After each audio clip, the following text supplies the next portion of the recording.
सर्वांना नमस्कार. प्रेमासाठी काही पण या कथेचे आधीचे 33 एपिसोड आपण आधीच आपल्या यूट्यूब चॅनलवर अपलोड केलेले आहेत. तर कृपया ते सर्वांनी आधी पाहावे आणि अशाच कथा पाहण्यासाठी आपल्या यूट्यूब चॅनलला भेट द्या. मागील भागात विशाल अमृता फोन उचलत नसते आणि तिच्या आजोबांना तिच्यासोबत बोलायचं असतं म्हणून तिच्याकडे जायला निघतो आणि तो निघणार इतक्यात प्रिया तिथे येते. आता पुढे विशाल गाडी स्टार्ट करणार इतक्यात प्रिया येऊन म्हणते, अरे विशाल, तू कुठे निघालास? आणि तू तर भारतात जाणार होता ना 2 दिवसापूर्वी, मग तू इथे कसा? आणि आदित्य कुठे रे? आणि विशाल म्हणतो, अगं तो आजच इकडे यायला निघतोय आणि मी जाणार होतो पण तो येईपर्यंत थांबलो, पण आता तो आला की मी लगेच जाणार आहे.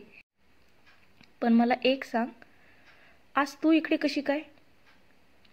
आणि ती म्हणते, अरे मी आदित्यला भेटायला आलते पण मला इथे तू भेटलास. खरं तर ती आदित्यला ट्रॅप करायला आलती, आदित्यने अमृताकडे जाऊ नये यासाठी. पण इथे आल्यावर तिला कळलं की आदित्य तर इकडे अजून आलाच नाहीये आणि विशाल अजून तिकडे गेलाच नाही. आता काय करायचं असा विचार करून ती त्याला म्हणाली, विशाल ऐक ना, मला इथलं जास्त काही माहीत नाही, मला थोडी शॉपिंग करायची आहे, तू माझ्या संग येतोस का? पण तू आत्ता कुठे निघाला आहेस? आणि विशाल म्हणतो, अगं आहे एक काम. आणि तो तिला तुटक तुटकच म्हणतो, सॉरी वर का, खरंच, पण मला आता नाही जमणार तुझ्यासोबत यायला, माझं जरा जास्तच महत्त्वाचं काम आहे. आणि ती त्याला म्हणते, काय काम आहे?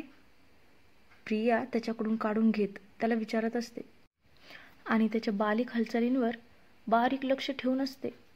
तिला त्याला पत्ता लागून द्यायचा नसतो आणि म्हणूनच ती विशालकडे आता 2 दिवस लक्ष ठेवणार असते. त्यासाठीच ती तिथे आलेली असते. पण तिच्या या कुटील डावांची विशालला अजिबात कल्पना नसते आणि तिनं कोणालाही सांगून ठेवलेलं असतं की या सगळ्यात तिचं नाव कुठेच येता कामा नये. ती गुपचूप त्याला मदत करत राहील. मग विशाल तिला म्हणतो, माझं एक खूप महत्त्वाचं काम आहे म्हणून मी निघालो आहे, आपण मी परत आलो की शॉपिंगला जाऊ. विशाल तिला आश्वासन देतो आणि ती म्हणते, मी पण येऊ का तुझ्यासोबत? असं म्हणून ती तो हो किंवा नाही म्हणण्याची वाट न बघता सरळ गाडीत येऊन बसते. आता तिला जर कळलं की तो अमृताकडे निघाला आहे तर तिने लगेच कुणाला फोन करून अलर्ट केलं असतं, म्हणून खोदून खोदून त्याला ती विचारत असते. आणि शेवटी विशाल तिला सांगतोच की तो अमृताकडे निघाला आहे. तिच्या आजोबांची तब्येत फार खराब आहे, त्यांना अमृताचा चेहरा पाहायचा आहे. आणि आता प्रिया रडण्याचं नाटक करून म्हणते, ओह नो विशाल, तू हे मला आधी का नाही सांगितलं रे? मला तर खूप काळजी वाटत आहे तिच्या आजोबांची. विशाल, अरे तिचे आजोबा ठीक तर होतील ना? आणि अमृताने का नाही फोन उचलला? आता का उचलेल ती फोन म्हणा? आता तिचा काय संबंध आहे ना? तिला तर तिचा कुणाल मिळाला आहे. ती खूप स्वार्थी वागली ना विशाल. बघ ना, तिच्याच आजोबांसंग सुद्धा बोलायला फोन उचलत नाही. अरे इथे होती तेव्हा तू किती काळजी घेत होता तिची, आणि आता बघ ना, तिथे जाऊन 2 दिवस काय झाले तर लगेच तुझा फोन टाळायला लागली. आणि विशाल म्हणाला, असू दे ग, पण मला तिच्या आजोबांसाठी तिथे तर जावंच लागणार आहे. काय करू, मला गरज आहे सध्या, आता मलाच सगळं सांभाळून घ्यावं लागेल. विशाल म्हणाला, ए विशाल, तू खूप चांगला आहेस रे, पण आता ती नाही भेटली तर काय करशील? तुझं झालेला अपमान मला नाही बघणार बेबी. ती तर खुश असेल ना तिच्या आयुष्यात. पण विशाल, तुला एक सांगू का? मला खूप दिवसांपासून तुला हे एक सांगायचं होतं की मी तुझ्यावर आता प्रेम करू लागले आहे. तुझी फॅमिली ती माझी फॅमिली, प्लीज मला तुझ्या फॅमिलीत थोडी जागा देशील का? असं म्हणून ती विशालचा हात हातात घेते आणि खोटे अश्रू गाळते. आणि आता हळवा विशाल तिच्या नाटकाला भुलतो आणि या क्षणी तिचे ते दिलासाचे शब्द त्याला खरे वाटतात. पण मग तो तिला म्हणतो, मी परत आलो की आपण बोलू या विषयावर निवांत. त्याला आता तिला डायरेक्ट नकार देता येत नाही. त्याला वाटतं तिला सगळं नीट समोर बसून क्लिअर करावं की त्याला फक्त अमृता आवडते, दुसऱ्या कोणत्याच मुलीचा तो विचारही करू शकत नाही. म्हणून तो तिला म्हणतो, सध्या मला तिकडे जाणं खूप महत्त्वाचं आहे. आणि ती म्हणते, ओके ठीक आहे, मग तूच जा. असं म्हणून प्रिया गाडीतून खाली उतरते, कारण आता तिचं काम तर झालेलं असतं. आता विशाल गाडी स्टार्ट करतो आणि तुफान वेगाने अमृताकडे जायला निघतो. आणि मग प्रिया लगेच कुणालला फोन करून सगळं सांगते की विशाल तिकडे येतोय, अमृताचा पत्ता त्याला अजिबात लागू देऊ नको. आणि कुणाल तर आधी विशाल इथेच आहे हे ऐकून शॉक होतो, पण नंतर तो तिला म्हणतो येऊ दे, तसंही त्याला ती दिसणारच नाही, त्यामुळे त्याला खरं काय आहे ते कधी कळणारच नाही. त्याचा काहीच फायदा होणार नाही इथे आला तरी. त्याला परत कसा पाठवतो बघच तू. अमृतावर माझं किती प्रेम आहे याचं असं नाटक करून दाखवतो त्याला की तो रडत माघारी गेला पाहिजे. आता विशाल पुन्हा 4-5 तासाचा प्रवास करून कुणालच्या दारात येतो, पण तिथे गेल्यावर त्याला लग्नाची तयारी सुरू आहे असं काही जाणवत नाही. कारण कुठे डेकोरेशन नसतं, नाही फुलांच्या माळा, नाही लग्नाची लगबग, सगळं शांत शांत असतं. तो घरात येतो तर कुणाल हॉलमध्येच बसलेला असतो. कुणालच्या चेहऱ्यावर नख ओरबडल्याची निशाणं ताजेच असतात. आणि विशाल ते पाहून त्याला म्हणतो, कुणाल, हे तुला काय झालं रे? आणि कुणाल म्हणतो, मला वाटतं याच्याशी तुला काही देणं घेणं नसावं. तू इथे का आलास ते बोल. आणि विशाल त्याला म्हणतो, अरे अमृता कुठे आहे? मला तिच्याशी बोलायचं आहे. आणि कुणाल म्हणतो, तुला का बोलायचं आहे तिच्याशी? आता ती माझी होणारी बायको आहे, हे तू विसरलास का? आता तुझ्या फॅमिलीचा आणि तिचा काहीच संबंध नाही. तशी विशालला फार लाज वाटते आणि तो म्हणतो, कुणाल, मला हे सगळं माहिती आहे आणि तुझं सगळं बोलणं पटत पण आहे. पण अरे तिच्या आजोबांची तब्येत खूप खालवली आहे. त्यांना शेवटचं त्यांच्या नातीला पाहायचंय, तिच्याशी बोलायचंय आणि म्हणूनच मी इथं आलोय. तिच्या घरचे फोन करत आहे तिला, पण ती त्यांचा फोन उचलत नाही आणि मला त्यांनी फोन करून तिच्याशी बोलायचं आहे असं सांगितलं. आता म्हणून मी इथे आलोय. अरे त्यांना आम्हा दोघांना एकत्र बघायचं आहे व्हिडिओ कॉलवर. आता तूच सांग मी काय करू? विशाल कुणालला म्हणतो. आणि हे ऐकून कुणाल त्याला म्हणतो, मग फोटो पाठवून दे ना, तुझ्याकडे आहे ना, ते पाठवून दे. आणि विशाल कुणालला विनवणीच्या सुरात म्हणतो, अरे कुणाल, तिची फॅमिली तिच्यावर जेवढं प्रेम करते ना तेवढंच माझ्यावर आणि आदित्यवर प्रेम करते. आणि आत्तापर्यंत नेहमी असाच ते व्हिडिओ कॉल करत आलेत. अरे आम्ही इतके दिवस त्यांच्याशी सगळं खोटं बोलत होतो. तू प्लीज आज शेवटचं तिला आणि मला तिच्या फॅमिलीशी एकत्र बोलू दे प्लीज. आय प्रॉमिस, मी यापुढे अजिबात तुला आणि तिला त्रास देणार नाही. आणि माझ्या घरच्यांना काय सांगायचं ते मी पाहतो.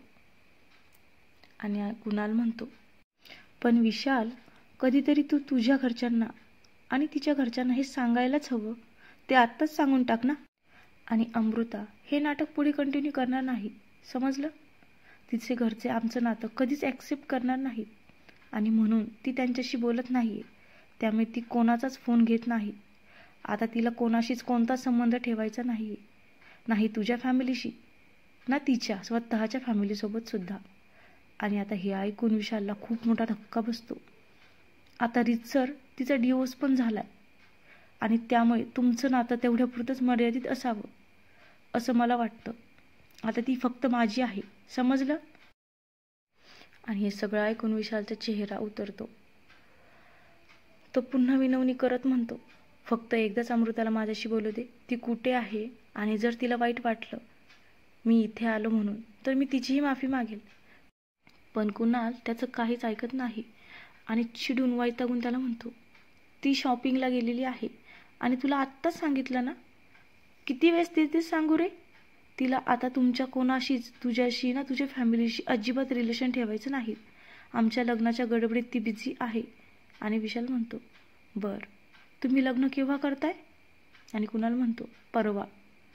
विशाल त्याला विचारतो, मग डेकोरेशन का केलं नाही अजून? आणि कुणाल म्हणतो, आम्ही रजिस्ट्रेशन लग्न करतोय, पण रिसेप्शन मात्र खूप मोठं करणार आहे. आणि सॉरी टू से, पण आता तुला इन्व्हिटेशन नाही, कारण अमृताची खूप इच्छा होती तुला बोलवायची, पण आता मलाच तुला बोलवायचं नाही.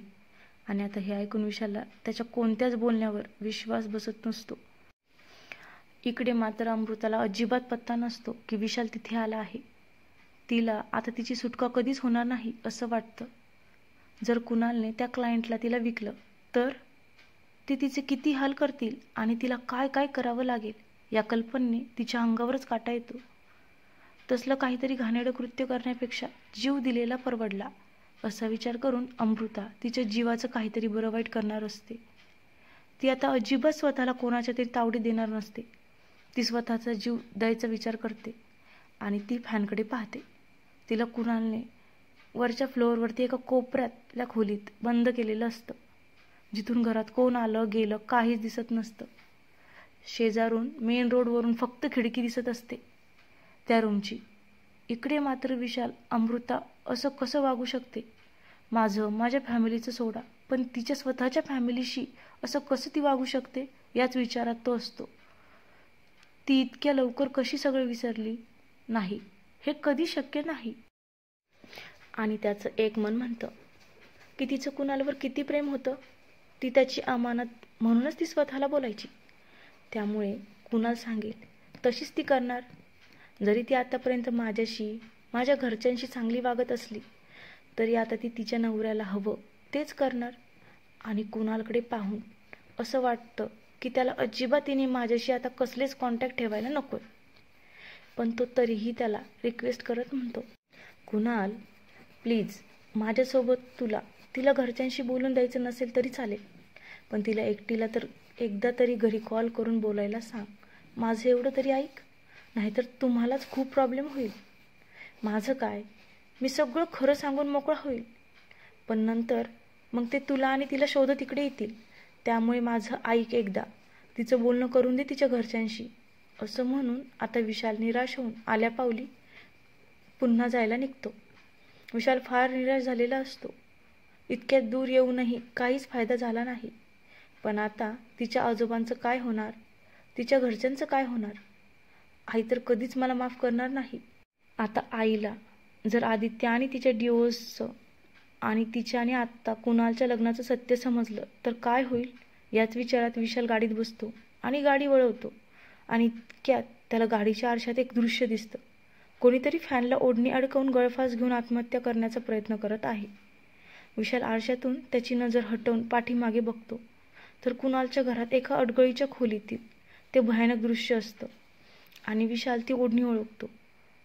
ती तीच ओढणी होती जी अमृताने अंगावर घेतली होती त्या दिवशी, ज्या दिवशी त्याने तिला टॉवेल देताना बाथरूममध्ये ओढली होती. आणि तीच ओढणी त्याने त्याच्या कमरेला गुंडाळली होती. ती ओढणी विशाल कधीच विसरणार नाही. आणि विशाल थोडं पुढे येऊन पाहतो तर ती अमृता असते जी आत्महत्या करण्याचा प्रयत्न करत असते. त्याला ते पाहून खूप मोठा धक्का बसतो. काही क्षणांसाठी तो तिथेच फ्रीज होतो, खूप घाबरून जातो आणि लगेच भानावर येऊन तसाच खूप धावत पुन्हा घरात येतो. आणि कुणाल त्याला अडवतो, तू का आलास परत? तुला सांगितलं ना अमृता इथे नाही. आणि विशाल अमृता करत घरभर तिला हाका मारत असतो, पण अमृतापर्यंत त्याचा आवाज जातच नसतो. तिला विशाल इथे आला हेच माहीत नसतं. विशाल कुणाला धक्का देऊन बाजूला सारतो, 2-3 लाथही घालतो. पण कुणाल सुद्धा चांगलाच बॉडी बिल्डर असतो. दोघांची फार झटापट सुरू होते. त्यात कुणाल विशालच्या पायावर फ्लॉवर पॉट मारतो. आता विशालच्या पायातून रक्त वाहतं. इकडे अमृता मात्र स्टूलवर चढलेली असते आणि तिने फॅनला ओढणी बांधलेली असते. फास तयार केलेला असतो. आता फक्त त्याच्यात मान अडकवून स्टूल बाजूला सारण्याचा बाकी असतो. आणि विशाल तसाच कुणाला एक जोरात पाठीमागून डोक्यात शोपीस फेकून मारतो. तसा कुणाल खाली कोसळतो. त्याला लवकर उठता येत नाही आणि या संधीचा फायदा घेत विशाल पळतच वरच्या फ्लोअरला जातो. आता अमृताच्या मनात काहीच नसतं. तिला फक्त कुणालने केलेली फसवणूक आठवत असते. सुरुवातीपासूनच्या सगळ्या गोष्टी, सगळा प्रवास आठवत असतो तिला. आणि ती म्हणते, मला माफ करा आई पप्पा, मी तुमची मुलगी म्हणण्याच्या लायकीची नाही. यावेळी ती सगळ्यांना आठवून त्यांची माफी मागत असते. खूप मोठी चूक केली मी, तुमचा शब्द पाळला नाही. जमलं तर खरंच सगळ्यांनी मला माफ करा म्हणत ती गळ्यात फास अडकवते. विशाल वर येतो. तिथे 2च खोल्या असतात. एका खोलीला कुलूप असतं आणि विशालला लगेच समजतं की तिथंच अमृता आहे. आणि विशाल एका क्षणाचा विलंब न करता कुलूप तोडतो आणि दरवाजा उघडतो आणि समोर पाहतो की अमृता गळफास घेत होती. तिची अवस्था फार विचित्र झाली होती. पायातून रक्त गळून गळून सुकून गेलं होतं. तिला वेदना होत होत्या. डोळ्यातून अश्रू गळून गालावर सुकले होते. 2 दिवसाची उपाशी होती ती. केस विस्कटलेले होते आणि विशाल तिला हाक मारतो तशी ती विशालकडे बघते आणि तिथेच रडायला लागते. तिला सुखरूप पाहून विशालच्या जीवात जीव येतो. तो तिच्या गळ्यातून फास काढतो, तिला स्टूलवरून खाली उतरवतो आणि जोरात अशी घट्ट मिठी मारतो. तिच्या अंगावर ती ओढणी चढवतो आणि तिला पुन्हा खाली घेऊन येतो. तर कुणाल त्याला पुन्हा अडवायला लागतो. पण विशाल आणि कुणालमध्ये आता भांडण होतं, मारामारीसुद्धा होते. आता अमृताच्या अंगात कसलाच त्राण शिल्लक नसतो. विशाल तिच्या हाताला पकडतो आणि तिथून तिला घेऊन जायला निघतो. तर अमृता म्हणते, विशाल थांबा. तशाही अवस्थेत ती तिच्या रूममध्ये जाते आणि कृष्णाची मूर्ती घेते, तिची बॅग घेते. इकडं कुणालला काही करून अमृताला त्याच्या जवळ ठेवायचं होतं. त्याला तिला क्लायंटला विकायचं होतं, कारण प्रश्न पैशाचा होता. आणि कुणालला पाहून विशालचं रक्त लाव्हासारखं उसळत होतं. बस आत्ताच याची कॉलर पकडून याला सरळ पोलिसात द्यावं अशी त्याची इच्छा होत होती. ते तर तो करणारच होता, पण त्याआधी त्याला अमृताला हॉस्पिटलला घेऊन जायचं होतं. ती खूप अशक्त झाली होती. इकडं कुणाल स्वतःला शांत करत होता, कारण काही झालं तरी त्याच्या मनातल्या भावना त्याला विशालला कळू द्यायच्या नव्हत्या. आणि तो विशालला म्हणाला, विशाल, तिच्यापेक्षा खूप सुंदर सुंदर मुली माझ्या मैत्रिणी आहेत. पाहिजे तर 2-3 पाठवून देईल, मस्त एन्जॉय कर. कुणाल म्हणाला आणि त्यावर विशाल हसला. तू दलाल आहेस का? विशालनं सरळ आरेरावीच्या भाषेत त्याला विचारलं. इतक्यात अमृता तिथे तिचं सामान घेऊन आली आणि तिला आता घामच फुटला, कारण नाही म्हणायला दोघेही आता शांतपणे बोलत होते. तरीही दोघात एक प्रकारचं शीतयुद्ध सुरूच असल्यासारखं वाटत होतं. आणि कुणाल म्हणतो, नाही, दलाल नाही, पण बिझनेसमॅन आहे. कोणाला काय हवं हे लगेच ओळखता येतं मला, आणि ती डिमांडसुद्धा पूर्ण करता येते. कुणाल तितक्याच आत्मविश्वासाने म्हणाला. ओह, मग मी माझी डिमांड सांगू का? विशालनं एक भुवई वर करून विचारलं. यस, कुणाल म्हणाला. पण विशाल पुढे काही बोलला तोच. फक्त अमृता सोडून काहीही, कुणाल म्हणाला. आणि विशाल हे ऐकून म्हणतो, तुझ्याजवळ तिला मागायला तू स्वतःला समजतो काय रे? मुळात आता तिच्या नावापुढे तुझं जे नाव लागणार होतं ना, ते सुद्धा आता लागणार नाही. आणि आता तू जे काही तिच्यासोबत वागला ना, so be ready for that. तुला प्रत्येक गोष्टीची शिक्षा नाही ना दिली तर विशाल सरदेशमुख नाव लावणार नाही यापुढे. आणि कुणाल त्याला म्हणतो, मी खरंच सांगतोय, तिच्यापेक्षा जास्त सुंदर मुली प्लस पैसेसुद्धा. चांगली ऑफर आहे. आणि विशाल सोफ्यावर जोरात हात ठेवून आणि शक्य तितका राग कंट्रोल करत म्हणाला, तुझी ऑफर तुझ्याजवळच ठेव. आता हे सगळं अमृताला ऐकवत नव्हतं. ती विशालला म्हणाली, आपल्याला जायला हवं विशाल.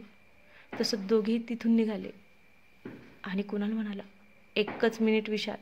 कुणालने त्याला पुन्हा थांबवलं आणि विशालकडे पाहिलं.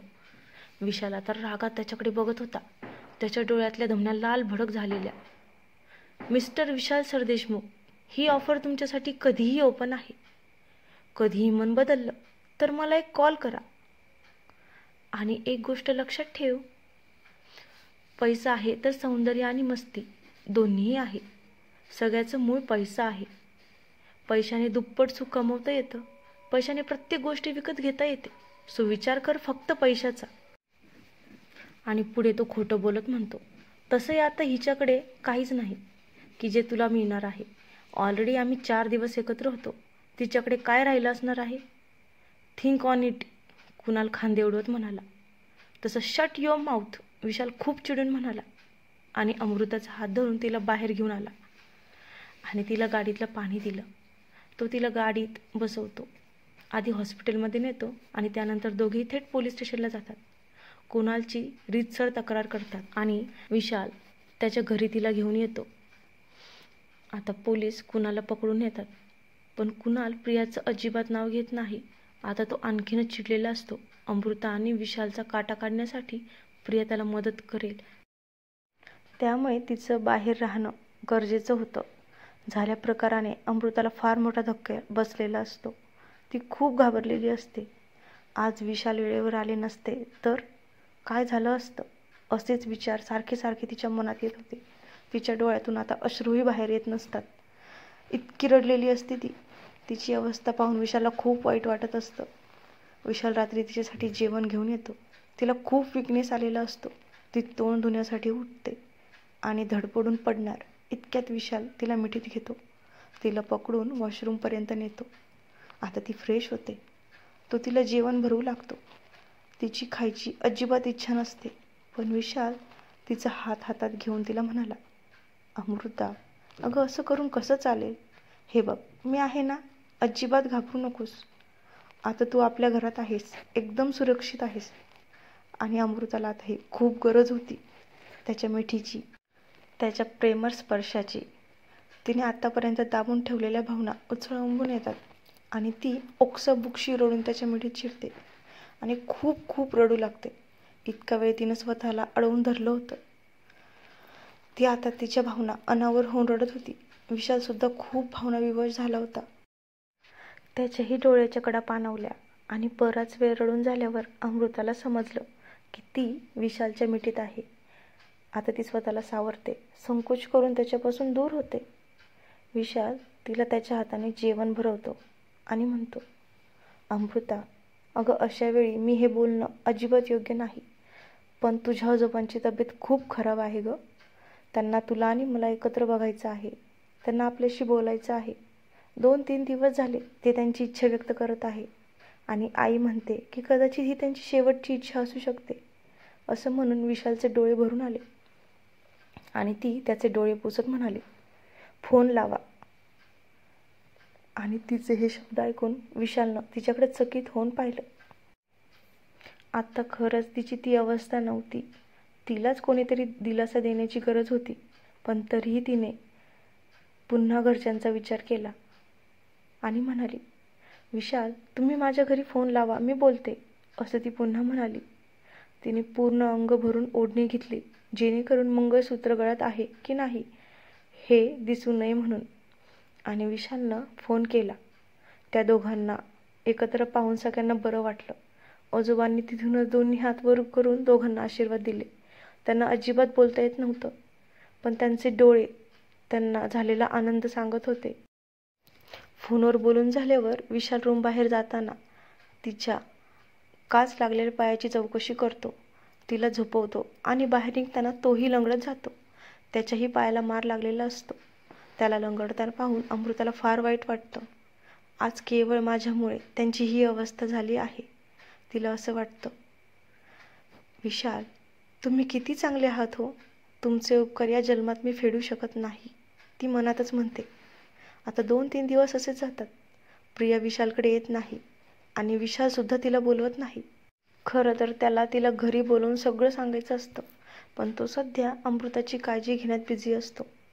प्रिया तिच्या पुढच्या प्लॅनची तयारी करत असते. कुणाला जेलमध्ये ती भेटून आलेली असते आणि काय करायचं विशाल आणि अमृताला कसं दूर करायचं हे तिनं ठरवलेलं असतं. विशालचं सगळं लक्ष आता अमृताकडे असतं. अमृता गप्प गप्प असते. झालेला प्रकार विसरायला तिला वेळ लागत असतो. आज सकाळी सकाळी ती उठण्या अगोदर विशाल तिच्यासाठी गुलाबाची फुलं घेऊन आला आणि तिच्या उशाला ठेवली. तिला जाग आली आणि तिनं ते फुले पाहून तिच्या चेहऱ्यावर एक गोड स्माईल आली आणि तिची मरगळ दूर झाली. आता ती तयार होत होती. ती साडी घालत होती की विशाल नाश्त्यासाठी तिला बोलवायला तिच्या रूमचा दरवाजा उघडतो आणि ती लाजून अर्धी नेसलेली साडी स्वतःच्या अंगाभोवती गुंडाळून पाठमोरी उभी राहते. तसा विशाल पण लाजून सॉरी सॉरी म्हणतो आणि डोळे बंद करून घेतो. आता अमृता गालात हसत मनात म्हणते, विशाल, खरंच तुम्ही इतके चांगले का आहात? मला तुमचा चांगुलपणा कळत असूनही मी त्याकडे दुर्लक्ष केलं. तुमच्या मनात काय असतं हे मला कळतं, पण तुम्ही ते कधीच तुमच्या तोंडाने बोलला नाही, कारण मी कुणाची अमानत होते. खरंच मी खूप मोठी चूक केली त्याच्यावर विश्वास ठेवून. विशाल डायनिंग टेबलवर तिची वाट पाहतो. ती त्याच्याकडे तिरक्या नजरेने पाहतच जवळ येते आणि किचनमध्ये जाते. तो म्हणाला, अमृता, अगं नाश्ता रेडी आहे. आणि ती म्हणाली, तो मी खाईल. तुम्हाला तर आज इडली खायची आहे ना, पण मी ती उद्या करेल. आज सँडविच बनवते तुमच्यासाठी. आणि हे ऐकून विशाल गालात हसतो. आणि आता त्याला खरंच खूप बरं वाटत असतं की अमृता हळूहळू सावरत आहे. आणि विशाल तिला म्हणाला, अमृता, कुणाला शिक्षा झाली बरं का? मला कालच कळलं. त्याच्या कर्माची शिक्षा त्याला मिळाली. आणि अमृताने एक सुटकेचा निश्वास सोडला. आता खरं अमृताला खूप छान वाटत होतं. आणि दुसऱ्या दिवशी पुन्हा त्याच्या आईचा फोन आला. ती खूप खुश होती. अमृताच्या आजोबांना विशाल आणि तिला पाहून बरं वाटलं होतं म्हणून. आणि हे ऐकून अमृता आणि विशालला सुद्धा खूप आनंद झाला. आता सगळ्यांना प्रश्न पडला असेल ना, आदित्य तर 2 दिवसापूर्वी फ्रान्सला जायला निघाला होता. तो अजून तिकडं कसं काय पोहोचला नाही? तर फ्लॅशबॅक. आदित्य सगळं त्याचं आवरून घरातून निघणार की अमृताच्या घरच्यांचा अंबिका देवीला फोन येतो. तिच्या आजोबांच्या तब्येतीविषयी तिला कळतं. आणि सध्या सगळ्यांसाठी आदित्य त्या घरचा जावई होता. त्यामुळे त्याला तिकडं जाणं भाग होतं. आणि विकास म्हणजे आदित्यचे वडील ऑफिसमध्ये गेलेले असतात. त्यामुळे नाईलाजाने आदित्यला अंबिका देवीला घेऊन अमृताच्या घरी जावं लागतं. तिच्या आजोबांच्या तब्येतीची चौकशी करून झाल्यावर आदित्य त्याच्या घरी आईवडिलांचा आशीर्वाद घेऊन जड अंतकरणाने तिथून फ्रान्सला जायला निघतो. त्याचे पाय तिथून निघत नसतात. पण आता मेघनाचं लग्न झालं आहे हे अंबिका देवीनं त्याला सांगितलं. तो तसाच स्वतःला कसा बसा सावरत एअरपोर्टला आला. आणि तेवढ्यात त्याला विशालचा फोन आला की तुला एक लोकेशन सेंड करतो, तिथे लगेच जा. आपल्या कंपनीत फ्रॉड करणाऱ्यांवर ती लक्ष ठेवून होती. पण आता तिचा जीव धोक्यात आहे. तू तिला काही करून सुरक्षित घरी पोहोचव, बाकीचं मी बघून घेतो, असा विशाल त्याला म्हणतो. तसं आदित्य त्या लोकेशनवर जायला निघतो. आता कोण असेल ती मुलगी जी स्वतःचा जीव धोक्यात घालून आदित्यच्या फॅमिलीची मदत करत होती? विशालनं जसं वाचवलं अमृताला, तसं आदित्य त्या गुंडाच्या तावडीतून वाचू शकेल का त्या मुलीला? हे सगळं जाणून घेण्यासाठी ऐकत रहा प्रेमासाठी काही पंचा नेक्स्ट एपिसोड. धन्यवाद.